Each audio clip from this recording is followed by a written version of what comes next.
The first time I prayed outside the Houston Planned Parenthood facility, it was located on Fannin Street. When I was 12, I asked Christine, the executive director of Houston Coalition for Life, if I could be a trained sidewalk counselor. At the Fannin location, women had to park across the street from the facility, which gave sidewalk counselors a greater opportunity to peacefully approach women. On several occasions, we offered dethorned roses to the women. One of the escorts would take any flowers he confiscated and smash them under his foot, grinding them into the concrete for us to watch.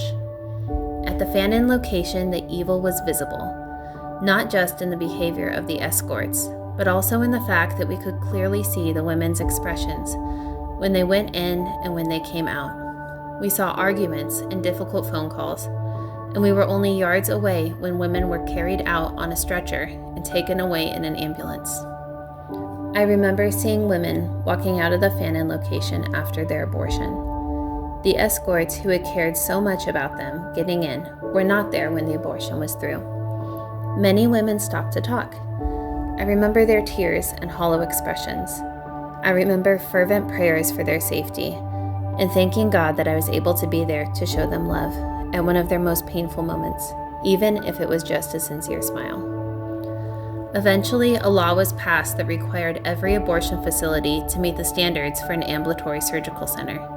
The Fannin location, Planned Parenthood's most profitable location in Houston, did not meet these standards and could not alter the building to meet them.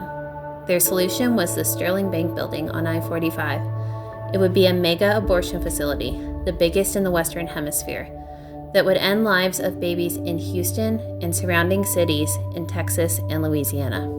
The Houston Coalition for Life immediately began working on a plan to stop the progress of this facility. With the help of several volunteers, they contacted anyone who was involved in the building of the facility and informed them what they were actually building. Some of the contractors backed out. There were prayer rallies and offers of other jobs to people who were working on the building. The result was that the project was delayed for almost a year and cost them so much more money. Unfortunately, the building did eventually open for business. So what to do next? At the Fannin location, there was a pregnancy center just around the corner. The close proximity of free help was a major aid to women who were having doubts about their abortion. This new I-45 location was nowhere near a pregnancy center, and there were no available lots to build one. Thus, the Big Blue Bus was born. Planned Parenthood opened their doors in May of 2010.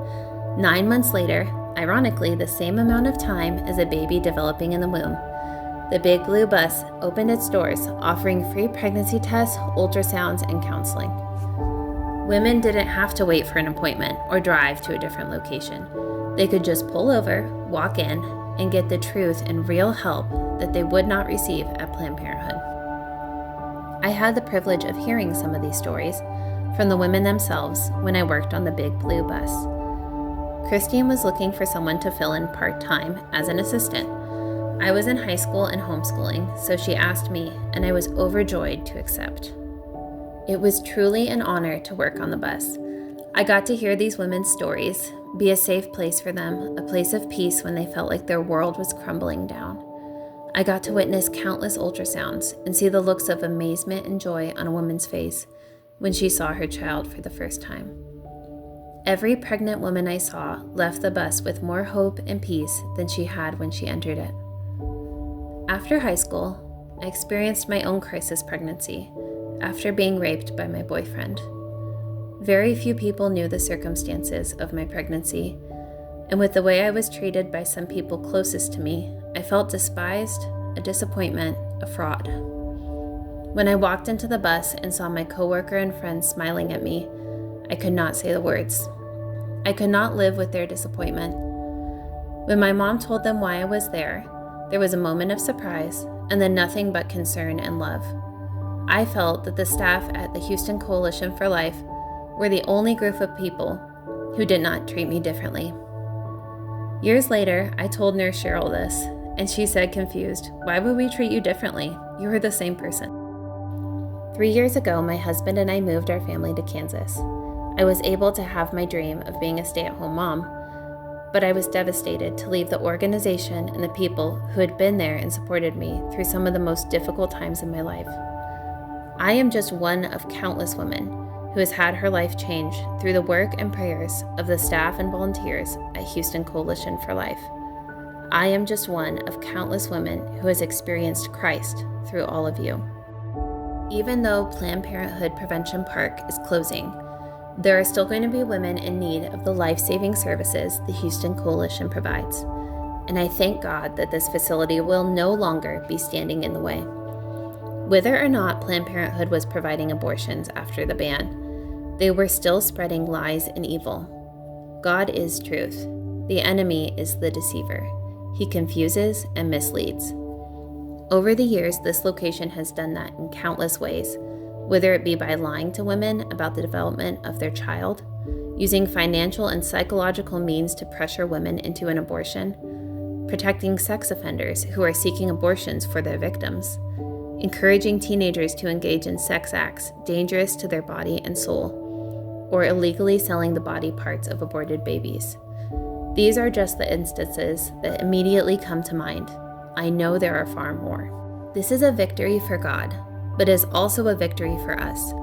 It is a victory for all the Houston Coalition for Life staff and volunteers who God has worked through to bring this about.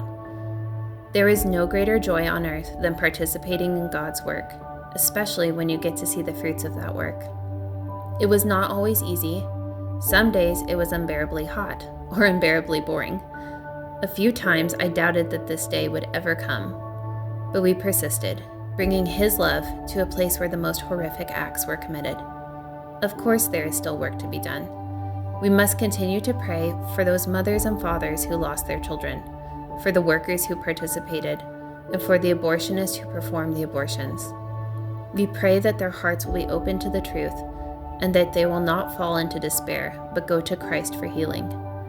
However, at this moment, we celebrate. We celebrate all the lives saved, all those who have come to the knowledge of the truth, and most of all, we celebrate the closing of this house of lies known as Planned Parenthood Prevention Park.